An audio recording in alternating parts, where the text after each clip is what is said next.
Hi guys! So mag-withdraw ako ngayon dito sa Tesla app. So pang 2 days na ngayon yung Tesla app. So may part 120 na akong account balance. Then pumasok na rin po yung aking income sa inabil ko na product. No? So mag-check-in lang tayo. Check-in para madagdagan ng 5 pesos yung ating balance. So 425 na po. 420 lang po yun kanina. Ngayon 425 na. So mag-withdraw tayo. Check natin kung mabilis pa sila magpa-withdraw. So adan. 425. So, 361 lang po yung darating sa ating GCash kasi po may 15% fee na withdrawal. So, kahit anong oras po, pwede ka pong mag-withdraw. Ayan na po guys, sobrang bilis. You have received 361 of GCash from. Ayan guys, you have received 361 of GCash from. So, paying na paying pa rin po talaga to si Tesla app, no?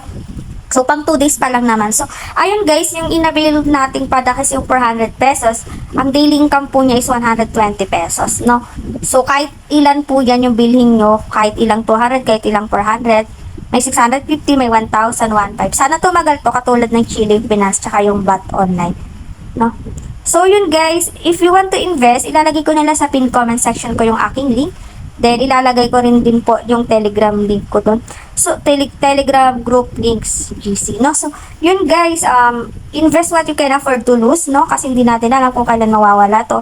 Pwede pong magtagal, pwedeng hindi. So, para sa mga risk taker lang po yung mga ganitong klaseng platform, pinapaalala ko lang po, no?